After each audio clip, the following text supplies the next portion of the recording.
Okay. Okay, good afternoon, everyone. Welcome to Ccamp session. So let's start. So this time, actually, we have very busy agenda. So for the chair's slot, we only have 5 minutes. So I will go through some general information very quickly. And so for the loadware information, I think you know it very well. And as usual, we have the audio recording. So please speak in front of the mic and state your name before speaking. And also, our secretary is not here, so it will be appreciated if anyone could take some minutes through his pad. Okay, thank you. And we also will monitor the Jam Balloon to see if there are some comments from the Jam Balloon. Sessions, we have 2 sessions this time. So the first one is Ccamp only. And the second one is a joint session with MPS and the TIS and the PCE working groups. And it will be on Friday morning. So, and also you can get the slides from the link. So look at the agenda. Actually, this agenda is a little bit busy. So please follow the agenda and use the slot very patiently. So I think it's better for the presenters to introduce some updates or changes quickly and leave more time for technical discussion. Okay.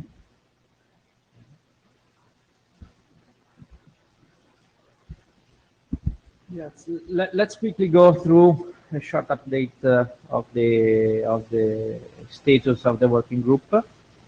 Actually, we don't have any new EVATA, RFC, no document in the editor queue, but we have one document in the ISG processing. Actually, we have another document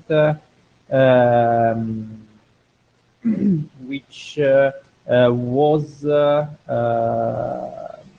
sent to the ISG, the OSPF availability draft, but it was sent back to the working group because we decided not to do a specific encoding for that document, but we decided to have it in a more generalized way. We submitted a document to the TIS working group. We asked if it was possible to have a fast path for that document. Thanks to the help from the chairman of the TIS working group, this is happening. So we will be soon able to progress this document and reference the document in TIS. Working group drafts. We have 3 documents being discussed today. And a number of documents that will not be discussed. We received some updates on the mailing lists, and just summarize them here. So the FlexiGrid OSPF is in the editor queue. The document is done, approved. It's just a matter of doing the right stuff. We needed to take a decision on how to progress the LMP extensions for FlexiGrid. The document has been around for a while, but there was not big interest, if I correctly remember, from the last meeting on the document. So we need to decide how to progress that. The OSPF availability extension is the document I was speaking about before. It's ready to move forward together with this companion document in TIS, the generalized SCSI extensions. The RSVP bandwidth availability is a companion document of the OSPF extensions. It's basically stable and is ready to move on after the OSPF is ready. And then we have the WSON impairment aware info model. It was recently refreshed, but we didn't get much discussion on the mailing list recently. I don't know if any of the authors would like to provide a short update. Maybe, I don't know, who was the editor, Giovanni? Gabriele? Gabriele, maybe you can give us a short update on the document? Gabriele Galimberti. Yes, the editor is Giovanni. He did an upgrade to the document, and I think all is done. So we should ask for the last call, I think. Okay. Thank you. Thank you. And this is Fatai's fault, not mine.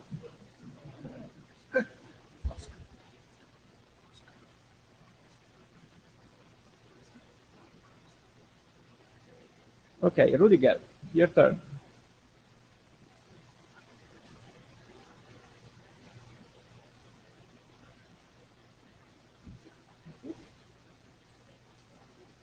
So good afternoon. My name is Rudiger Kunze, Deutsche Telekom. So this is the update of the framework document for control and management of single-channel optical interfaces.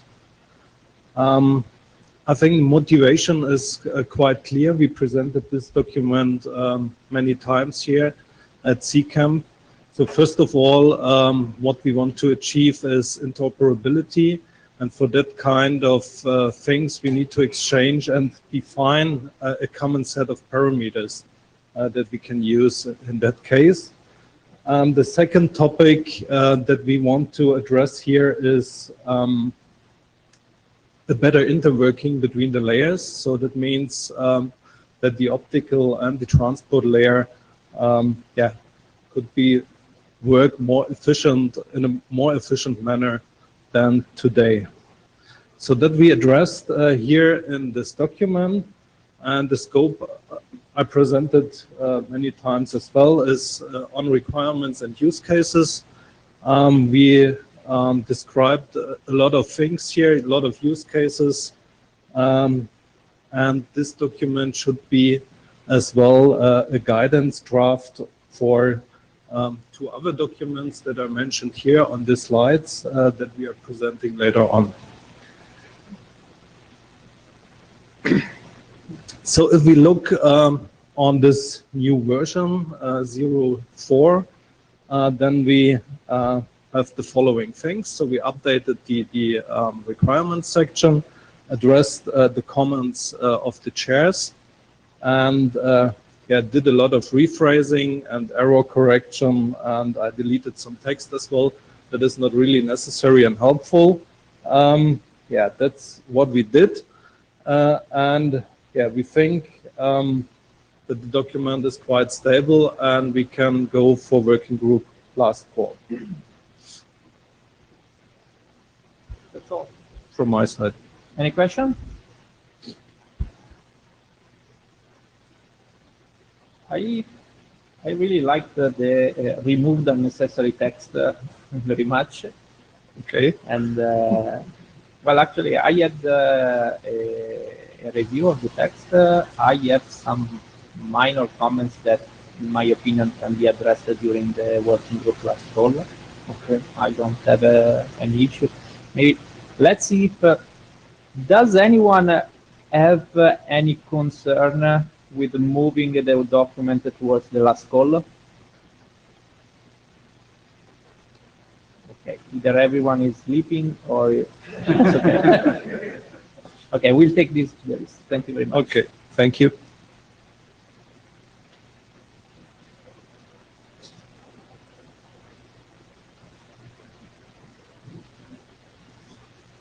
Who's next? Young.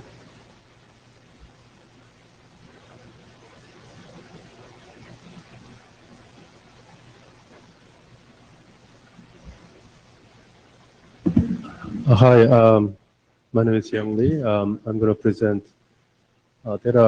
young data model for WSUN networks. I think the major change is basically we updated link attribute and added operational state of link attribute. I think I got a comment from Dieter. What is default frequency mean? Here, actually, I meant anchor frequency 193.1 terahertz, which is the position of the central frequency when n equals 0. So I'm going to change that to anchor frequency, which is IETF term.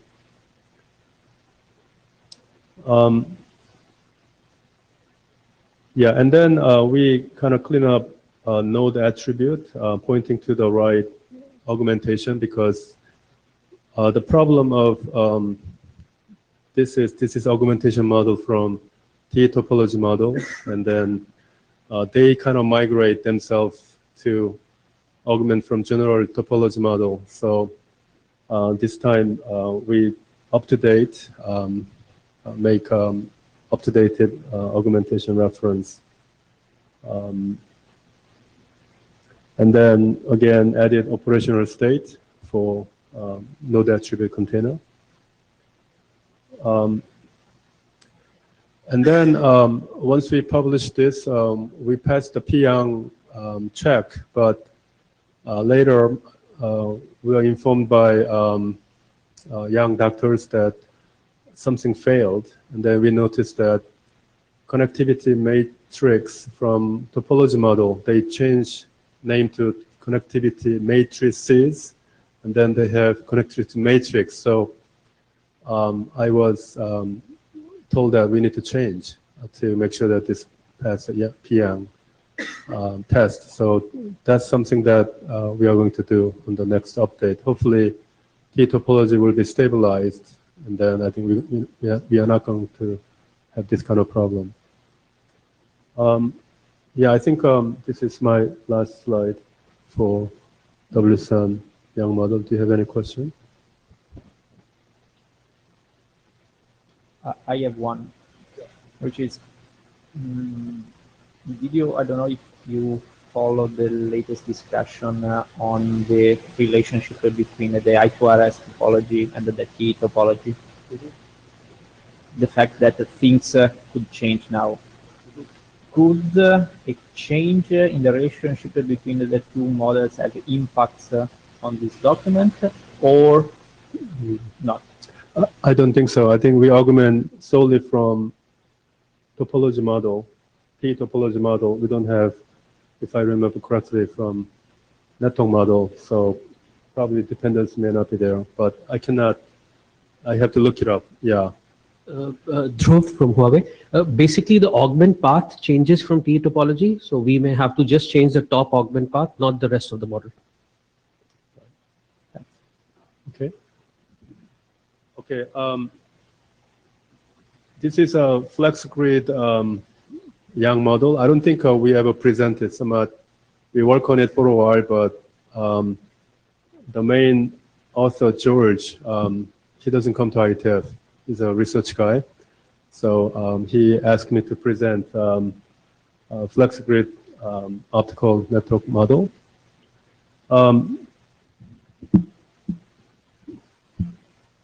Yeah, I think this is motivation is basically we have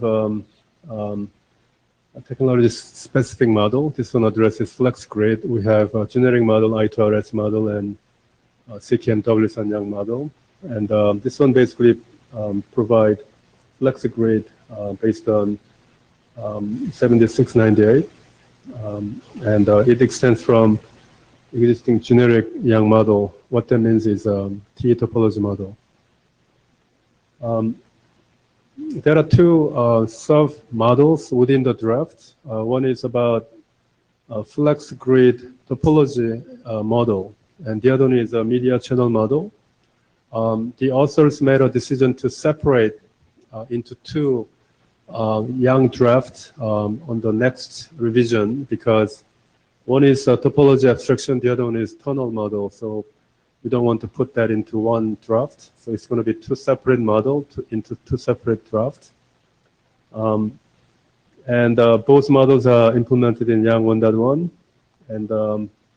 And actually, this also passed the Pyang verification, but because of connectivity matrix change in the topology model, it fails again. So we have to fix that in the later revision. Actually, there are a few things here, future work. We are going to separate media channel into augmentation of T tunnel model in the next revision. It's a separate draft.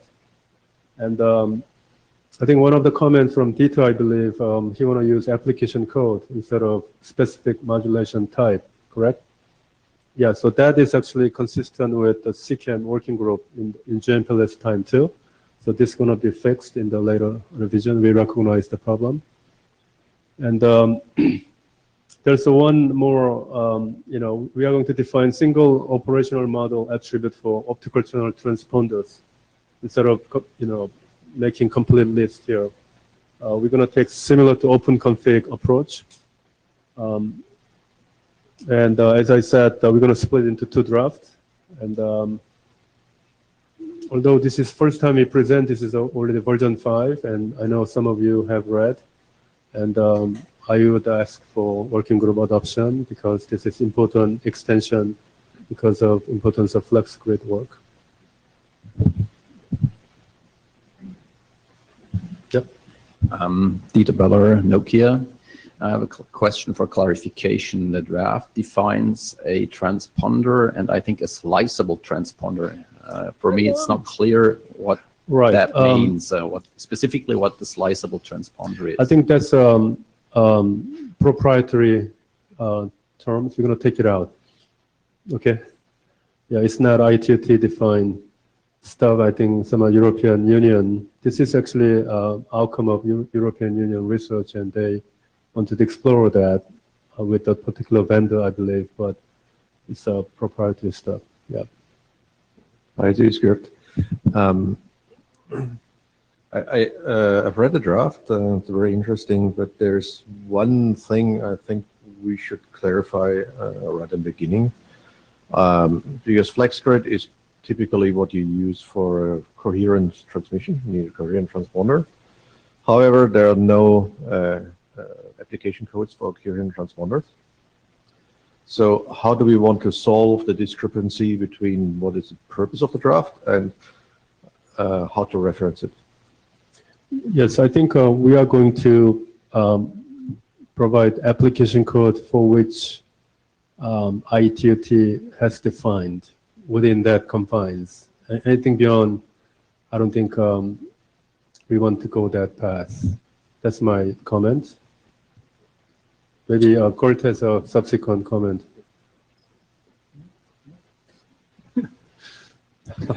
Igor Briskin. When we work on T-tunnel model, we spend a lot of time of adjusting this model with OpenConfig. So have you considered to do the same?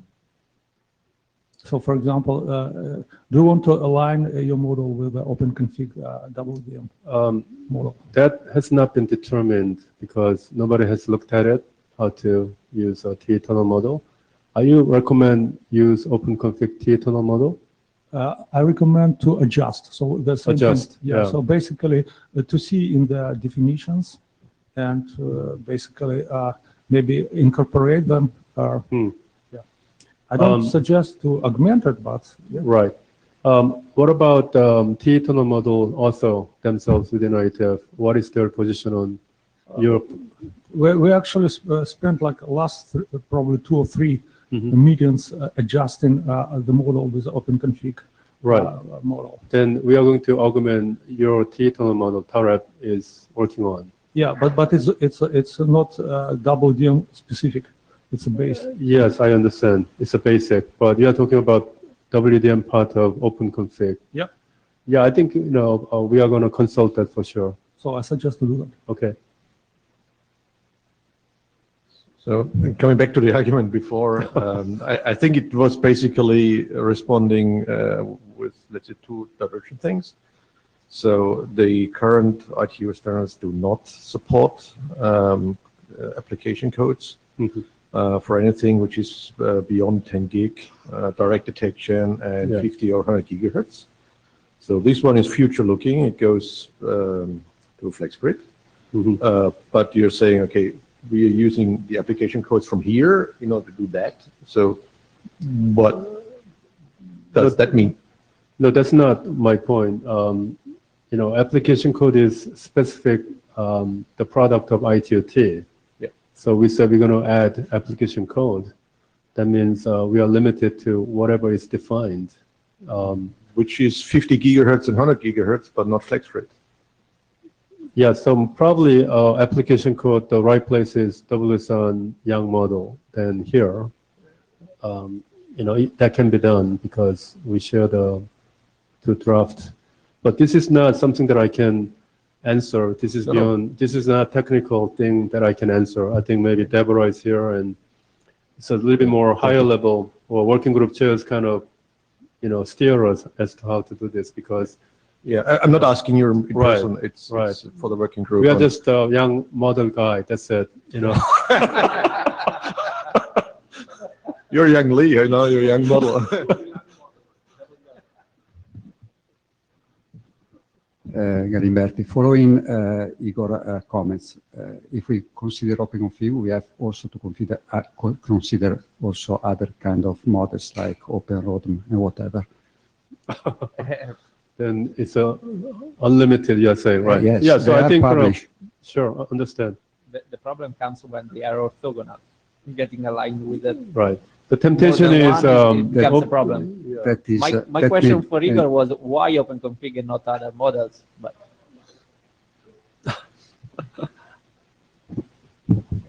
Dieter again. I actually commented or sent a comment to the Ccamp mailing list on this draft, where I was proposing that we should follow the same approach that OpenConfig is using in their Yang models.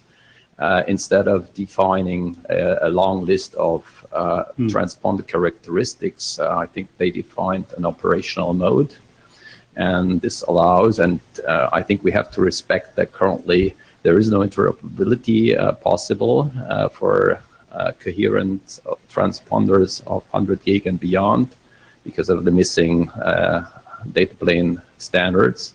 And as long as that's not the case, we could just follow the approach that OpenConfig was using to define for each vendor operational modes, which would allow to create the path. And if there's an operational mode on the source and the destination that is in common, then there's a good chance that the path is feasible without knowing whether the optical feasibility is given or not. I mean, at least there is some indication whether the path could be established between two transponders from the same vendors. My comment was that basically it is would be very good to look into what other people are doing in this layer. Okay, so OpenConfig, it's one thing. In my personal preference, it's a better way to do than OpenROADM, but nothing precludes also to look into OpenROADM and also take whatever you find it useful semantic to put it there, right? So basically, it is very simple to say, we'll ignore everyone, and we have like all the expertise we need to define our semantics. But it wouldn't be too clever, I think.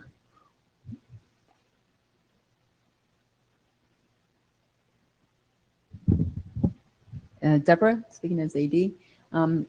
So this is a common problem we have, that often we're doing work that ITU hasn't actually standardized yet. With some others. And of course, we don't want to wait for the long window of time. So we can continue to progress the document, and the chairs could have answered this. I think we've done this many times over, and we should liaison with ITU to find out the latest status. And if it seems really early that they're not ready yet, we can always do it as experimental. Or if it seems to be only some interest by one vendor or two, they can do it independent stream. But I think in Ccamp we like to review it, and then we would just do it as experimental. And so the chairs are very well able to handle this. We always said that we would prefer the experimental track rather than the individual stream. But Especially obviously early. up to the contributors. Yeah, because I think all of us are interested here in it. So if we make it experimental, it stays here.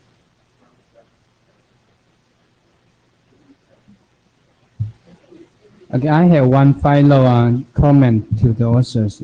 I think the authors could double check if fresh grade TED young model should augment TE topology or double sound topology, because I think actually this fresh grade has much closer relationship with double sound rather than generic topology, right? Because we can think that we can treat the fixed grade as a kind of special case of fresh grade. Yeah. Okay.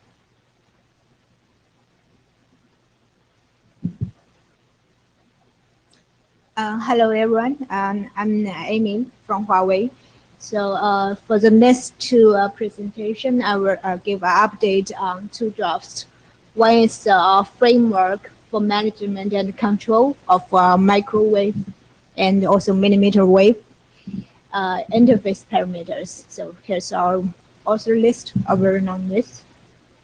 So actually, I don't have much update on this framework draft, and the draft has just been adopted by the working group in last December. So currently there's no open topics for this frame draft. And so our design team thought that the framework draft is already done. And so we would like to thinking about we could move it towards the last call. And another point is that we further developed the young models, and we were based on the what is defined in this framework draft. And we didn't receive any further feedback since adoption. So this is the current status and the next step for the framework draft. And if no further comments, I will move to the next one, which is our young draft. And so this young draft, first of all, an overview, just several key points. The first one is that we follow the framework, which is just mentioned in the first presentation. And another point is that we argument based on RFC 172223. And as you could see from the figure on the top right, yes, we will argument on RFC 172223, and we also leave space for implementation of vendor specific to further argument on that. So you have the freedom to add what you want. Another point is that when we're developing this young model, we take two important inputs. One is from the draft RBUG Ccamp microwave regulating. Another one is the ONF microwave model. So we will further discuss on these two models in the later slides. And on the bottom right, here you could say that what we defined the interface hierarchy, and it's actually quite simple. For the Ethernet and the TDM, that's the typical the client service of the microwave. And the radio link terminal and the carrier termination is what we defined in this draft. It's just 2 layers of the microwave functions. And another point is that here is just an example. You don't have to be 2 carrier termination instance, and you could just have a 1 carrier termination. So update from the 0, and we have a new co-author from NEC, Koji, and we have completed the microwave YANG data model. Because in the first version, we just defined the YANG model for the carrier termination configuration. And in this model, in this version, we have completed all the necessary UT part, which include the TDM connection, RT config and state, and also CT state, and also some protection, XPSE and MIMO. And this YANG model has successfully passed the PYANG validation. And so the right part is just some examples from the YANG model, which is this just shows carrier termination status. And another point is that in the latest IETF journal, we have an article to give a progress on what's been going on this work. It's you could check by this web link. This slide is just to give a brief example on how to use the model, because we think this is quite useful when we are developing the model. And here it shows the simplest example. The left one is, left one is just showing from the microwave node view. And you could say there's a switch functions and then connected to the radio link termination, and then further to carrier termination. And on the right side, you will see how it will be shown from the interface and the interface states. So that's the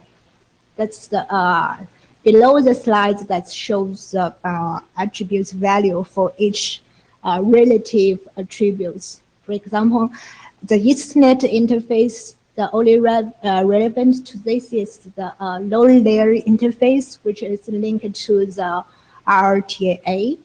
And at the RT layer, you will see config with its name and its mode, and also how the ROT linked with the carrier termination. And at the carrier termination layer, then you will see the types of names and also the carrier ID. And this slide, we would like to have some clarification on the what we defined here and what's the difference between the ONF model, because we received some comments on that, so we feel it might be necessary to have this clarification. So one point is that what is defined in ONF is an information model, and while what we have defined here is a data model. And we have get some reference from the existing RFC, such as RFC 3444 and RFC 3198. So basically, the key point is that both the information model and the data model is just to define the management objects for different purposes. Usually, the information model is defined in a conceptual level. So, and while the data model is have a more detailed. And another point is that with many implementation details. So another point fact we found from the RFC 3198 is that there's a statement that a data model is basically the rendering of an information model. I think these two RFC explain very well what's the relationship between the data model and the information model. And another fact is that when we're developing this young data model in IETF, we take the reference from the ONF information model as a very important input. So this slide lists some open discussion. We recently received very good comments from Nokia team, and it's include some are missing and some to be clarified and some to be updated. So we will continue to have the discussion with Nokia, and also we will try to have the discussion among the list. And the further step is that we would like to add some technology specific alarms in our young data model. And then there's some questions we would like to hear from the working group, such as whether it's valuable to include the examples just being shown in the previous slides, to be included in part of the draft, for example, into a appendix or annex, whether it's worthwhile, because I personally think it's very worthwhile, because that will help to clarify how to use the model. And another point is that should we add a capability into the model? This is a question regarding to, for example, if the model defined function with A, B, and C, well, this particular network elements only can support A, B. So should the network elements to report that my capability is only to A, B, and which is not allowed to configure C? Or another way is that if I receive the configuration on the function C, I just return with an error message, then that's done. So we are not quite sure about which approach will be better. And then the last open topic is about the protection part. We include the protection young model in our radio link young model, but I think there's some generic part, especially for this protection. So we would wonder to know if there's a further interest to put this protection into even more generic draft. So that's the open discussion.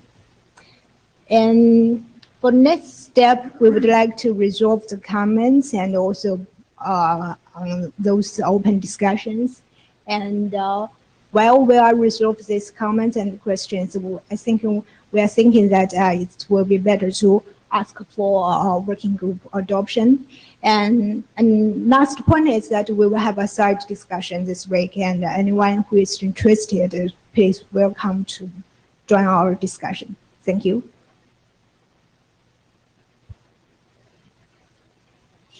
Question.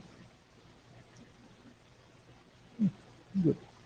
What time is for the submitting? I think you can send the information. Okay, no problem. The next one is tomorrow 1:30. I could send an email to the list.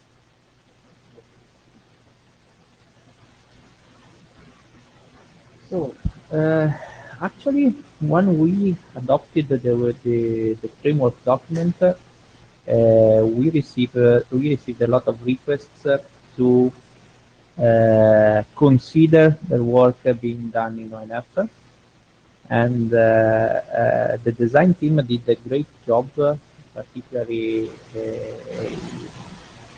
taking into account what is being done in the ONF, and providing us with a clarification between the information model, the data model, what is done here, what is done there. But this is really good job. Thank you.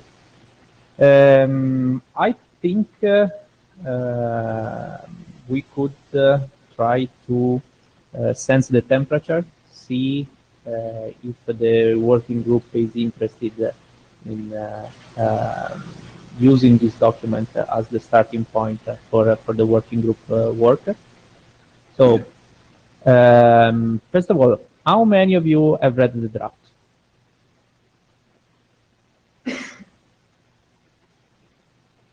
everyone that is interested in microwave, at least. Okay. Who is in favor to adopt the draft as a working group document and use it as the basis for our work? Okay. Anyone against? Great, no one. Perfect. So we will take this to the list, but good job.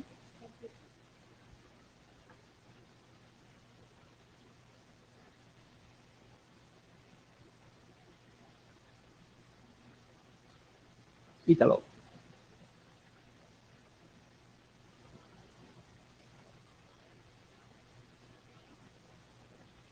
Always waiting for you. Hello, thank you. I'm Italo Busi. I am co-chairing the design team for Transparent BI together with Daniel King, and we are providing a status update about our activities since the last IETF meeting. The design team has more than 20 participants, so we have not listed all of them. What is the charter of our work is that we are looking around all the many IETF young models that are being developed and try to understand whether they are applicable to the transport network and whether there are some gaps in the current models that have to be fixed by the designers. What we are doing now, we are looking at some use cases. So we have discussed with many people from also outside SDO. So the idea is to understand what are the use cases that we need to support in the transport network, taking into account many work that has been done in ONF and MEF. And we are analyzing how, and we have started to analyze how the existing young models can be used to address and support those use cases.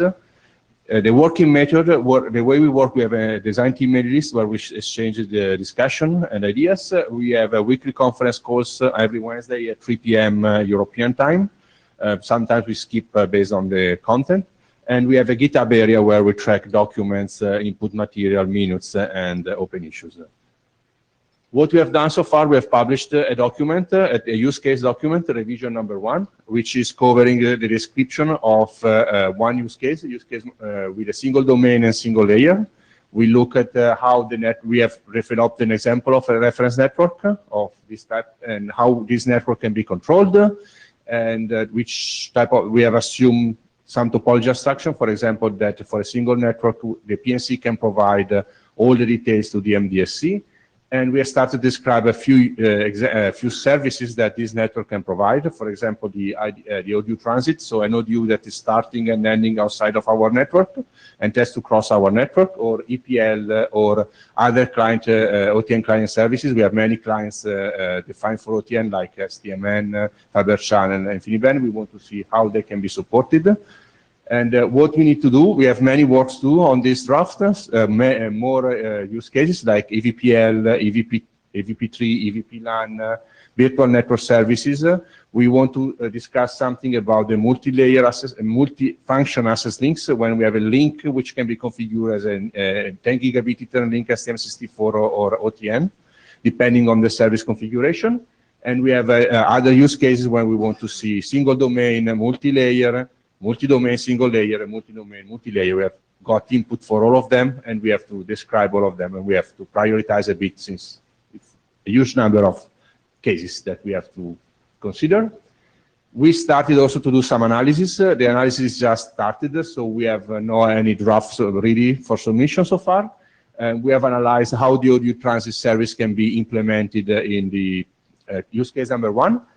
From this analysis, we get many details, comments, and questions. We have already started to discuss with the models authors of the T-tunnel, and we got some changes to the T-tunnel model to clarify and to support this use case. And the next steps is we have still many open issues to address, so we want to address all of them, and we want to complete the analysis of this use case and continue the analysis of the other use cases on contribution basis.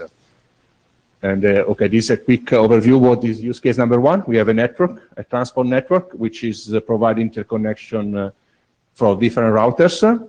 And we assume that we have a transport PNC exporting via a transport MPI information about the network to the MDSC, and the MDSC is providing IP plus optical coordination. we are making assumption about, there is a CMI, there is an API, but this is out of scope of our work. We are just assuming that something is happening, but we don't care about how this is done because it's outside of our scope. We care about what information needs to carry over this interface. And the example of the audio tunnel setup, so we have this is the topology, which is abstracted at the MPI.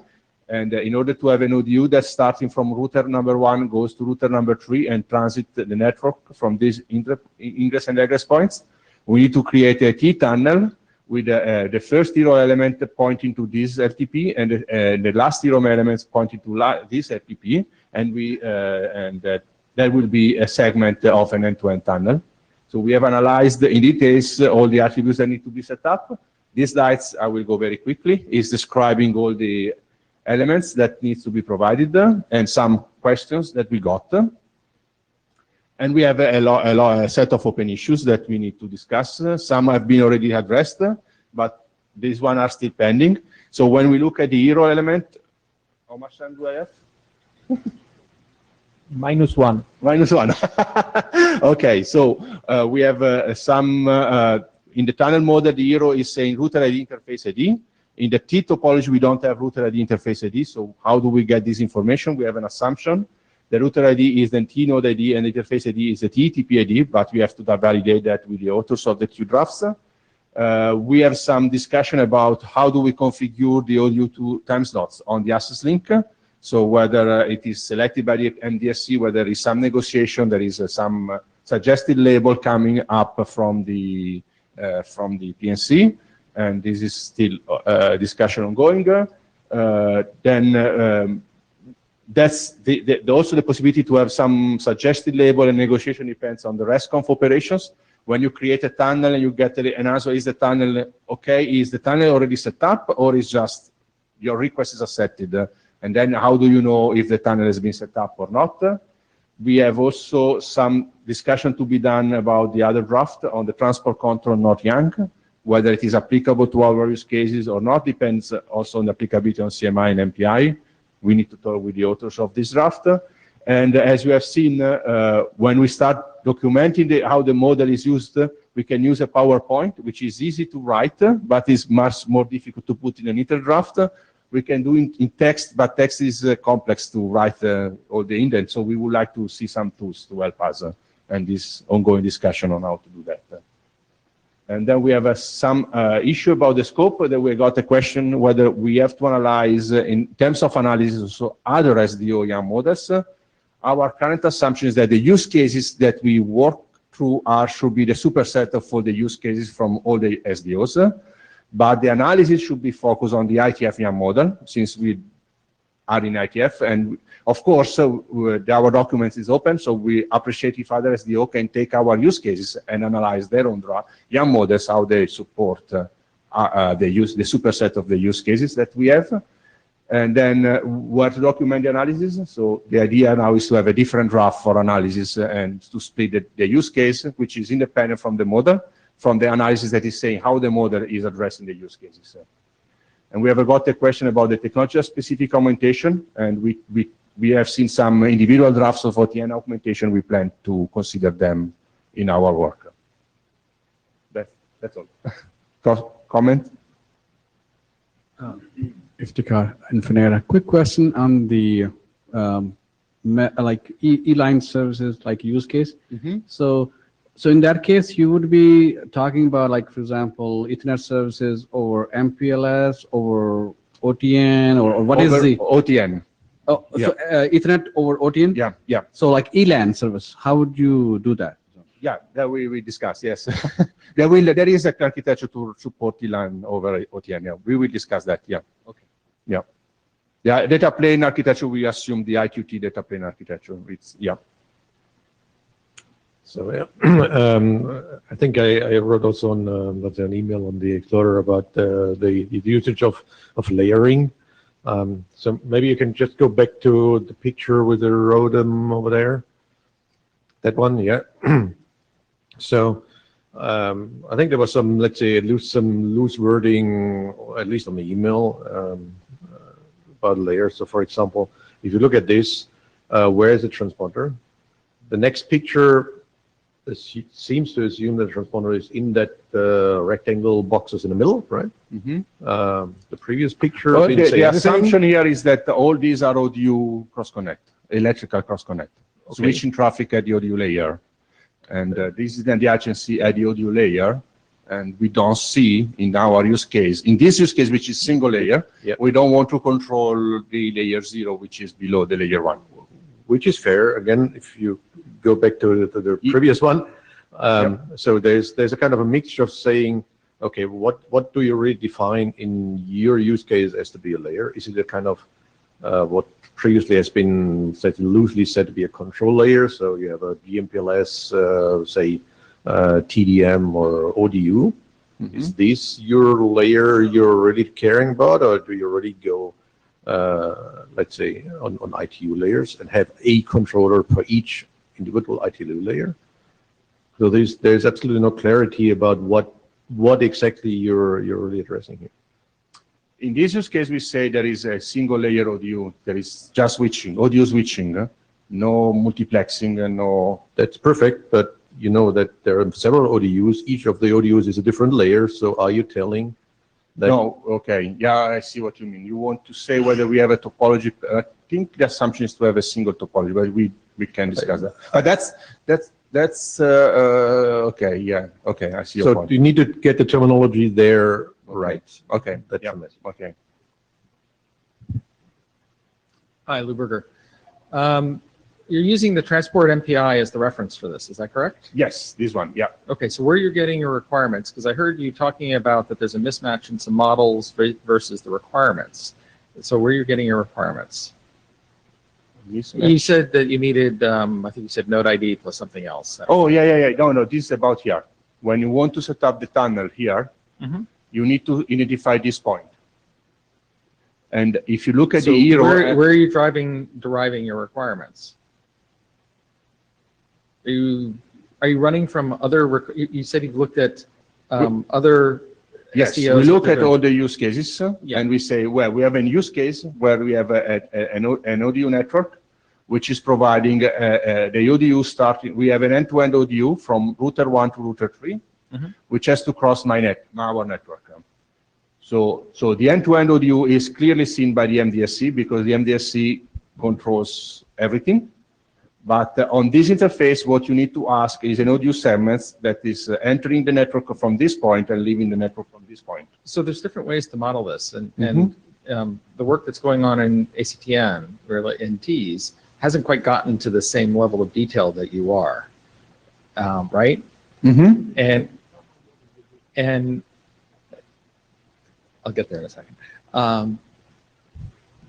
So I'm trying to figure out how you went from your stated requirements to worrying about something that's pretty low level without that larger work having been done. So I guess we can go through a couple things. First of all, there's a requirements document, right, for ACTN. Did you look at that? Not. We derived the use cases. Not the requirements. So there's a requirements document for the transport MPI. It'd be really interesting to see if your use cases are identifying any requirements that are not satisfied in that document. That would be really helpful. So you would like us to look at the use case, at the requirements of ACTN to see if there are missing requirements in the ACTN that to address this use case. That's right. Okay. So this work I expected to talk about use cases. Yeah. The presentation is getting into solutions. No. We have, as I said, we have two work. Use case is describing a use case, and analysis is describing a solution for the use cases. And this one is the use case, and then this one is already the analysis. The thing I'm struggling with is how are you doing an analysis on work that hasn't been done yet? The use case has been done, but the full solution hasn't been specified for what ACTN means in TEAS, right? I don't catch your comment, sorry. So ACTN is talking about this VN model, right? That's happening. That happened. We talked about that yesterday. How does that relate to this? Oh, VN model is here, which we are not considering that. For this, we are looking at here, and here we have a tunnel. And are you only looking at tunnel, or you're also looking at topology? So far, we are looking only at the tunnel and the topology model. On this interface. Yeah. Okay. It would be really useful to do that sanity check, and then to identify anything that's missing in those models. Yeah, that's exactly what we are doing. Yeah. Okay. In the I don't analysis. think, I don't think, all right. We have not found missing, we have found something which is not clear, for example. For example, what we said, we noticed that when you look at the tunnel model, the hero is either the node or the label. So, and then we made the clarification that we have to put two heroes, one for the node and one for the node. So this clarification were not very, we didn't know that. So we got that feedback from the T topology experts. And we are continuing on doing that analysis in details. Yeah. Okay, and what have you found in the protocol-specific models that are being developed in this group? For the protocol specific, we are going to analyze the individual drafts on OTN, and then we will provide feedbacks to them. So not there yet? Not yet there, yeah. No problem. Yeah. Thank you. You're welcome. Igor, please, super quickly. So, we are 10 just a minutes behind. quick comment. So basically, when we do tunnel modeling, we do not assume that it is actually provisioned by RSVP. Okay, so we are not making assumption here about how right. PNC does. So we do not basically think in terms of RSVP. So ERO for us it's the same T path as T path defined in T topology. It's the same. Yeah, it's the explicit root element. Maybe can mimic. We can use the young term rather than the RSVP term. It's either node ID / index or just a numbered link ID. Yeah. Okay, we will fix with the young model terms. Thank you. Thank you.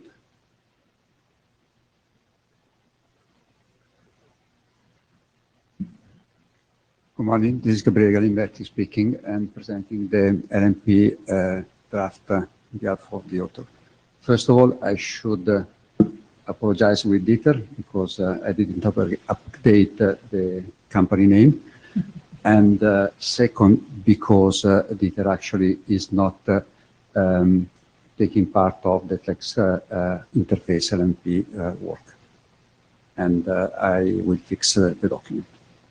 So the consideration for these two drafts are related to implement the LMP protocol and define all the parameters that an interface located on the client can share with the network. The LMP is not or is not going to be used to do any kind of provisioning. It's just a negotiation, or no, not a negotiation. It's just a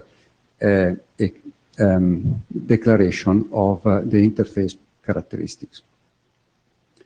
The second draft we are presenting is extending also the parameter to support the SSON interfaces. From the previous version document, the Ccamp DWDM interface LMP v3 has just been updated and did a few cosmetic changes, while the Ccamp Flex interface LMP is the first time I'm presenting, so can be considered as a 0-0 here. Okay, we are dealing here about LMP, just to state, to clarify, LMP between the client interface that are located on the external of DWDM network and the ROM. In the DWDM interface LMP, we have defined, as agreed in the last IETF meeting, to manage the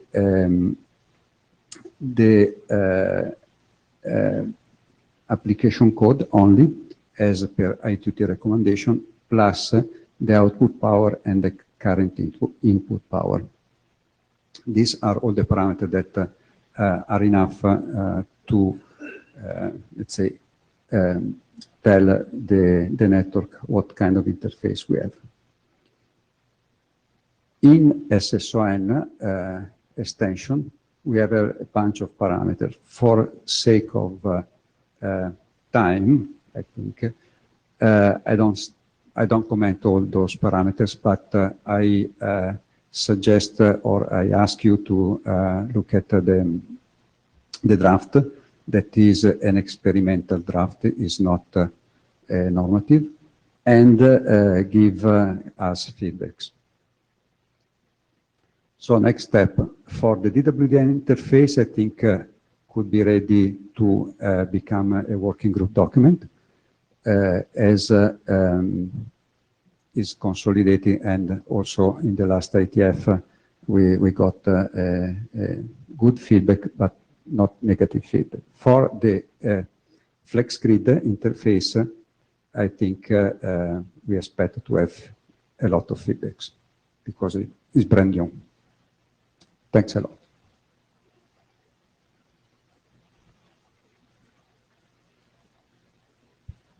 We are almost in time, thanks to you.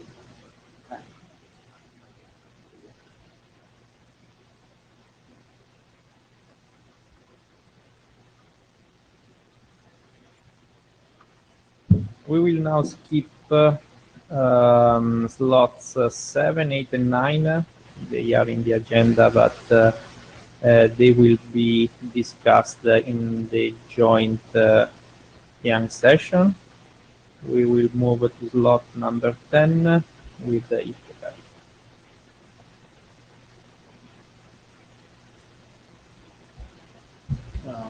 Hi, this is Iftikhar Hussain. I will be presenting on behalf of my colleagues the work on the Beyond 100G. So these are 3 documents which actually we collected together: the framework and then the 2 solution documents, signaling and routing. Okay, so first I'll talk about the, okay, what is the problem? So in the existing G709 version 2012, it actually defines the OTN capabilities, and the signaling and routing extensions to cover that are already specified in the RFCs mentioned over here. In 2016 version of the G709, Beyond 100G's capabilities or OTN capabilities are introduced. So since those functions are not addressed from the routing and signaling perspective, so here I'll be talking about in the framework, for example, what are those new requirements, new capabilities, and then the corresponding routing and signaling extension quickly.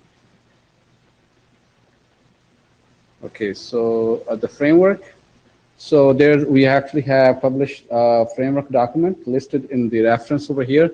So I'm not going to go through list all the gory detail, but here in essentially this summarizes some of the new capabilities which are defined in G709. For example, OTUCN signal beyond 100G rate, and the corresponding ODUCN, as well as the transport of the OTUCN over FlexO interfaces, mapping of these signals onto these new containers, and another important new thing which is introduced is a 5 gig granularity, but time star granularity. This is different than what was so far defined in G709.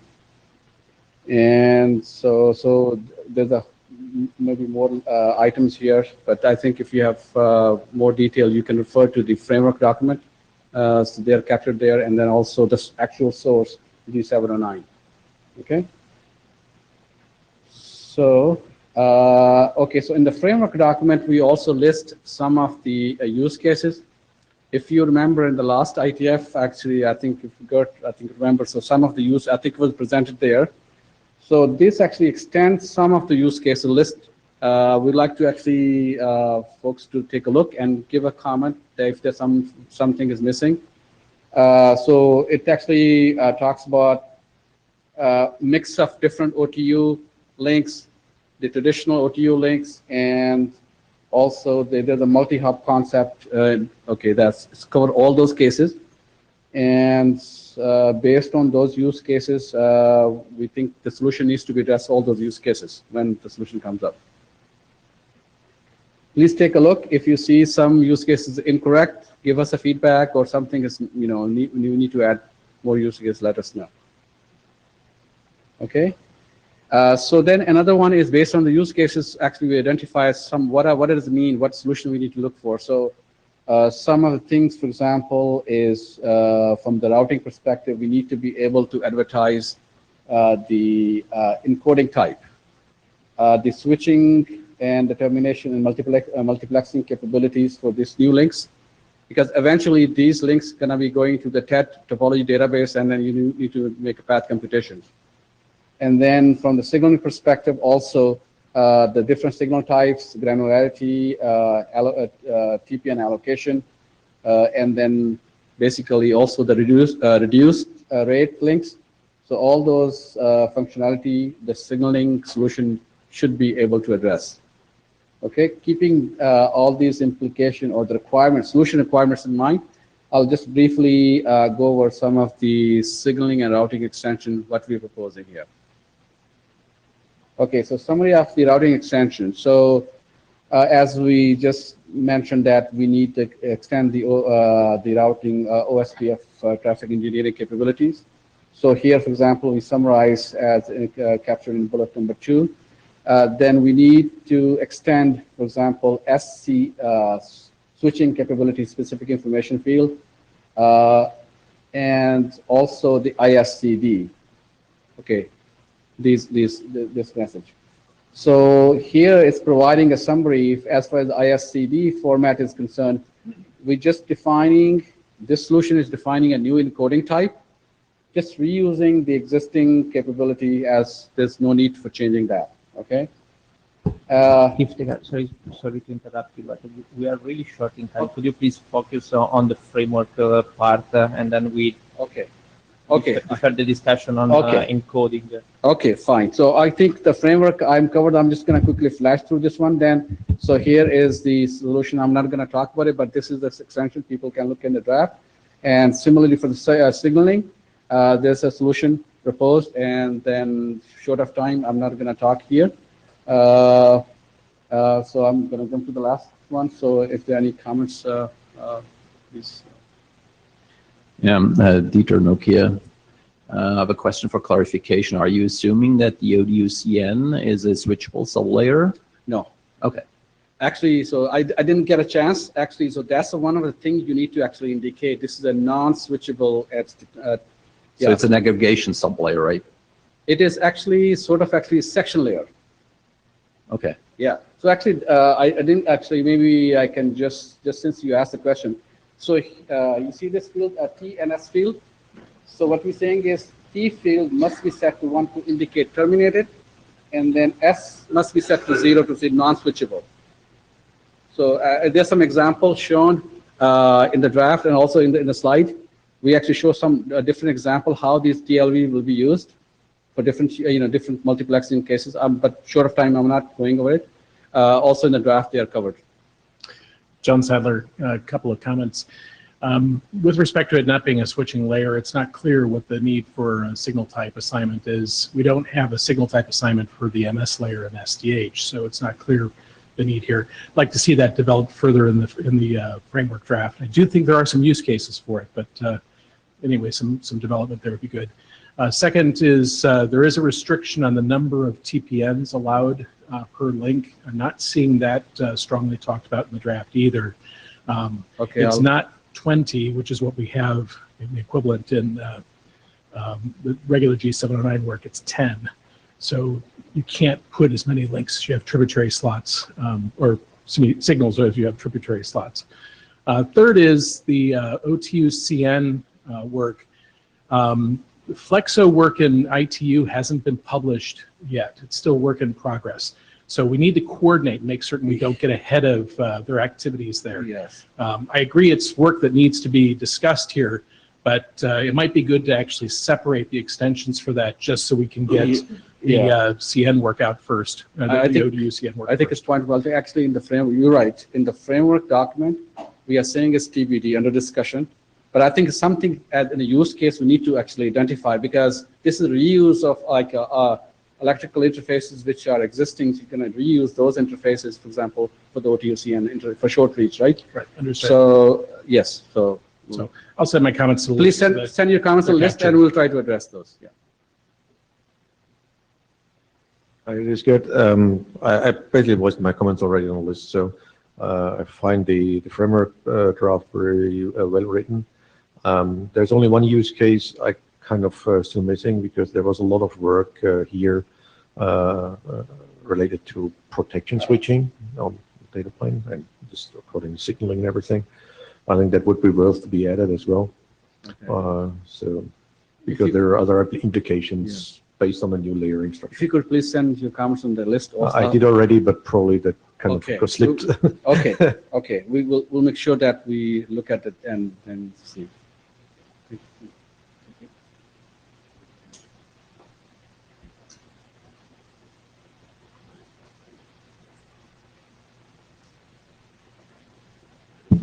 Okay, good afternoon, everyone. This is Hao Mian, and I'm going to introduce a couple of G.709 draft also.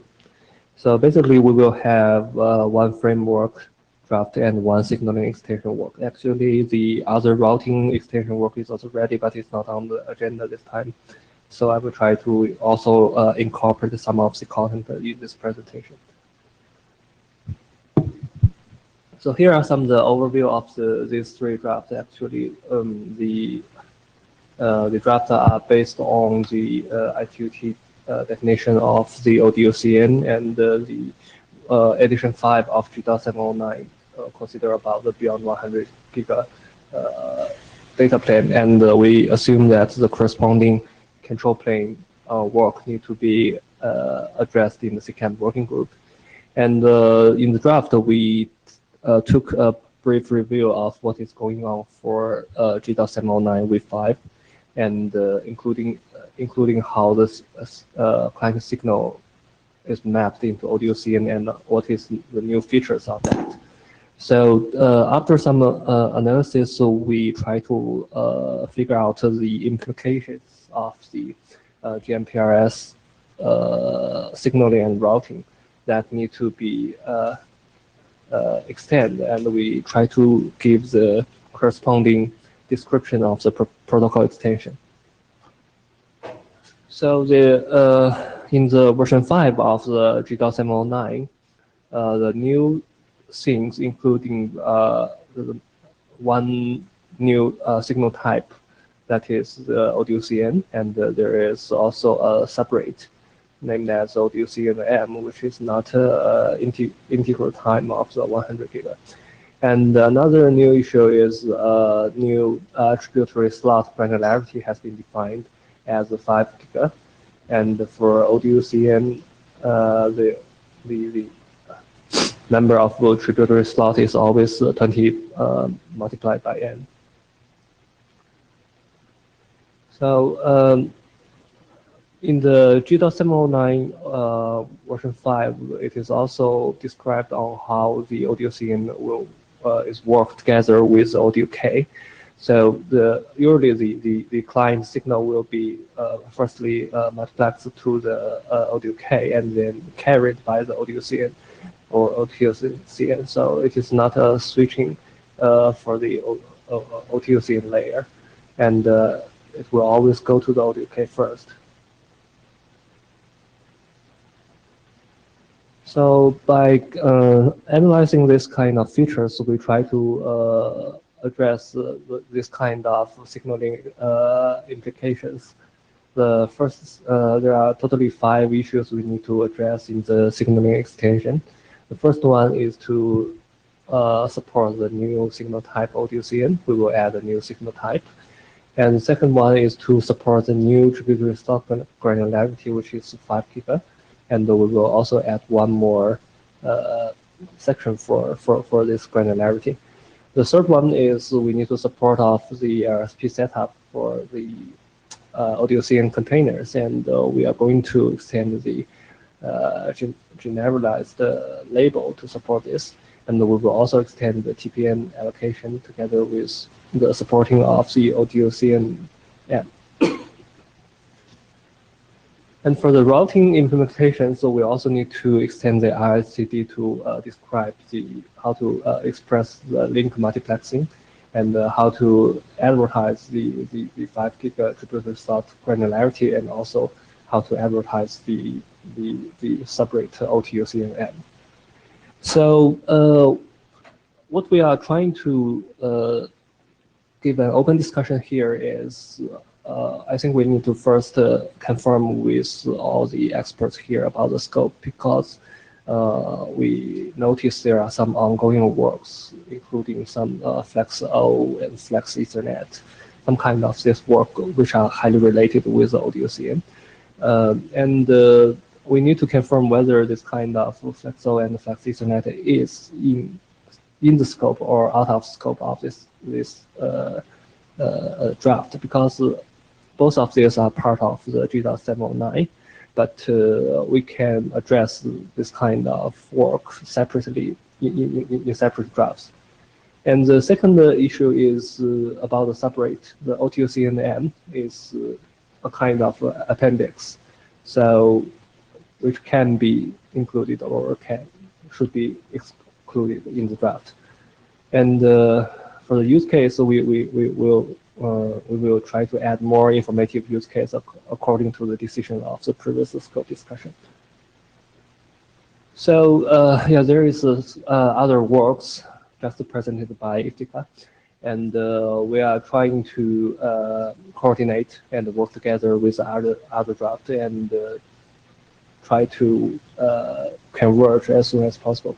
After that, we are going to ask for WG adoption, and we can then draft for a single thread of solution rather than competition.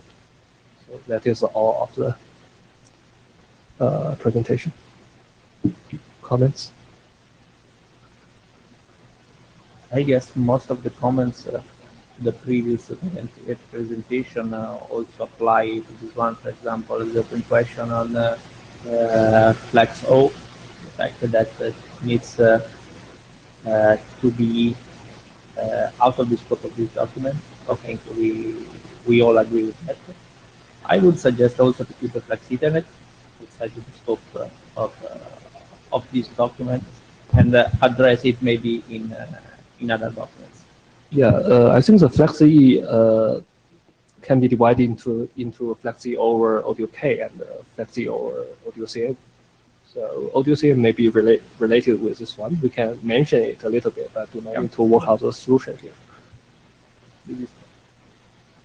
And then the obvious comment, which is trying to come to the working group with a single document. But I see you already started this merging process, at least discussing it with the other owners. Yeah, I think we have a consensus. We're gonna come up with one document, and also from the last IETF meeting, I think the chairs emphasized the solution. So that's, by the way, that's one of the reason we kind of speeded up the solution part, because it was emphasized that, okay, let's not worry, let's worry about use cases, let's talk about the solution. So that's why we speeded up. So, but we are aligned with whatever the strategy we need to take. Yeah. Yeah, actually, I agree. Actually, I read all the solutions drafts. I think that the extension is quite really simple and straightforward. Those kind of solution could be, based on G.709 with rate drafts, actually to find both chairs. So I think actually we can spend more time on the solutions and not spend too much time on framework or use case stuff. Yeah, I mean, but when we talk about use case, we should identify which kind of use case is useful for us to design the protocols. Understood. I'm just mentioning that the reason for speeding up the solution was we thought, hey, this is actually important. The group is giving a message that work on a solution rather than the use cases. This is always a good move, but since there are two frameworks, I mean, it's better to at least find an agreement on the framework before starting with the solutions. Yeah, agree.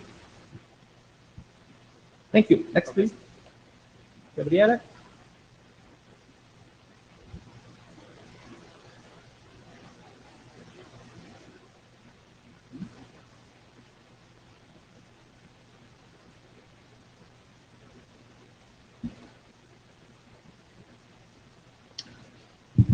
Okay, Gabriele Galimberti.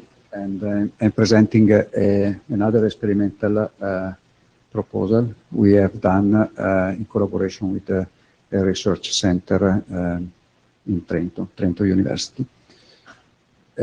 Basically, the motivation of this experimental work is to extend what is the signal already present for the WSON network also to the SSON network in the specific case where and when the client interface is actually a multi-carrier interface. So that the reason we presented this proposal as experimental is because IETF does not specify yet how to manage some parameters like, for example, the modulation format, and also is not 100% clear how to deal with the subcarrier position inside the spectrum. There is something in G872, but is not 100% clear to me.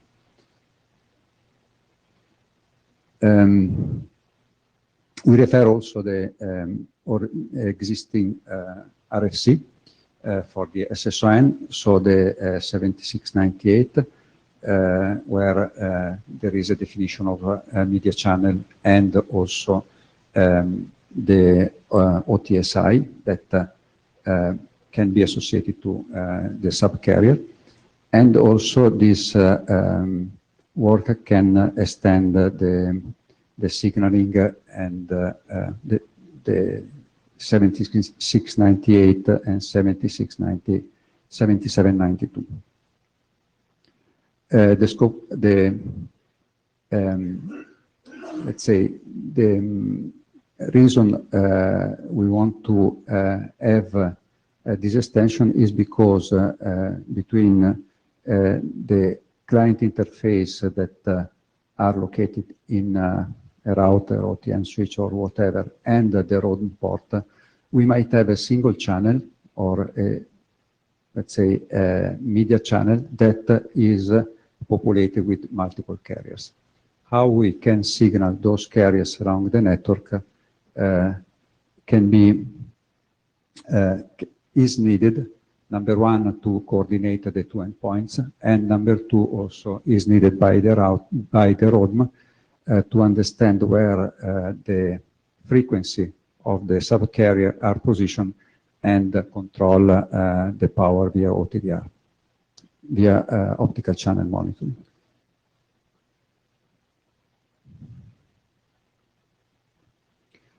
Basically, what we want to how we identify the subcarrier inside the media channel, other than having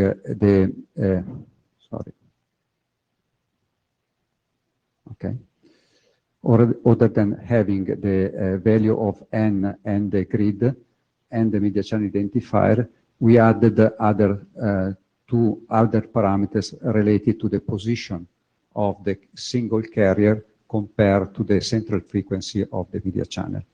In other words, we added two new parameters. One is K, that is the position, as I said, of the single carrier or the specific carrier compared to the N value. And so we have as many K we have as many subcarrier.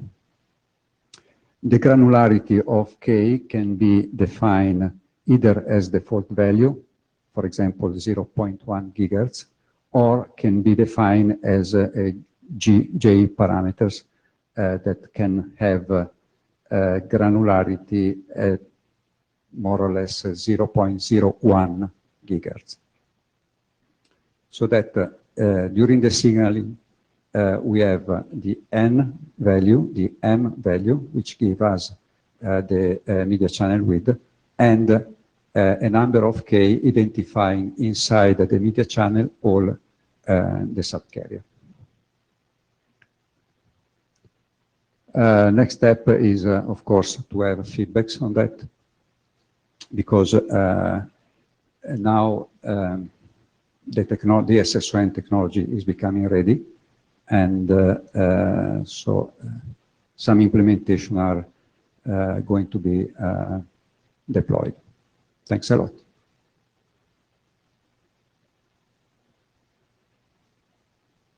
One comment. So Gab, I think actually right now you are making a lot of experimental jobs, which is not common for us in IETF. I think only one experimental per 5 years, that's fine. But too many experiments in 1 year is not common. It's not usual. So if this is your company's specific things, you can keep it, as proprietary feature. Yes, I think you are right. But again, this proposal is also to understand whether the solution could be accepted once, for example, I2T defines the way to define the parameter that we are going to use. Because the country plan work cannot go ahead of the data plan technologies. I mean, country plan work cannot go ahead of the I2T data plan work. Okay. Dieter Nokia. I was wondering whether this work, you mentioned this is the outcome of a European research project, whether this work is rather related to IRTF as opposed to this working group? We discuss this work in this proposal. Actually, I proposed this solution in Idealist project. It is a European project expired last year. Yeah, second question was why are you not presenting this work in IRTF? Because what's the purpose for presenting this or for creating an experimental RFC in Ccamp? That could be a good suggestion. Thank you. Thank you. Italo Busi from Huawei. Yes, I second the comment about what we are doing here is we are configuring something, but we have still don't know how the data plane can interoperate. As far as I understand from people in question 6 is that defining the optical parameters to ensure interoperability, the optical layer is not an easy process. So we are going too fast, but are we going to the right direction because the attributes are not known But at this moment if you are a single vendor, in any case, you have to solve this kind of problem. Yes, but it's a single vendor. Yes. So are we standardizing single vendor solutions now? No. But, okay. That's a problem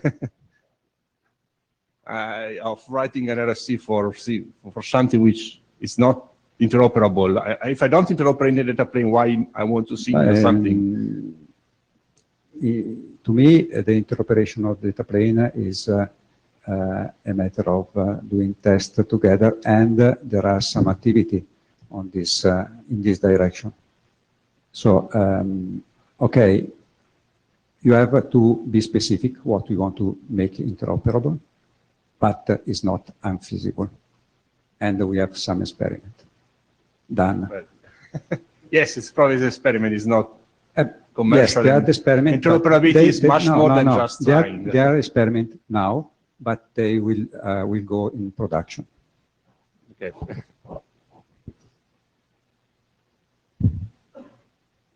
Hi, Jean-Marie, just trying to join the discussion, as Italio was mentioning, there is some interoperability appearing, at least when you split the line and the transponders. So you don't have full interoperability between transponders, but alien use cases are becoming more and more common. And this is typical as written in the draft for the UNI, meaning between the transponder and the line, you need this kind of work to start the progresses. So starting as single vendor with experimental is a way to initiate the work. I disagree with Dieter, this is not for IRTF, this is for products and implementations. So it is legitimate to talk about that here. Mm-hmm. Thank you. We have several RFCs that started as European projects.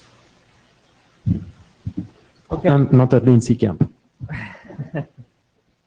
Okay, last presentation. We are a little bit late, but we will have a dedicated session later today. Yeah. So I'm we will just still 5 minutes to the break. Sorry about that. Yeah. So I think this is good enough. So I'm just going to give a status update. So I'm going to skip, for example, what is Flexi, what the problem, just give a status. So we met since so we actually identified these are the things which needs to be done. So for example, revise the abstract, review the use cases, and update the requirements, provide more content in the framework and architecture section, analyze the existing solution, and start working on that one. So since then, so this is what has happened. So we did revise the abstract. We agreed on the use cases actually, and worked. We had several meetings, including one conference call and a lot of discussions on email. And we have added information on the framework section, published the revised framework as version 2, and we have started initial discussion on the existing solutions.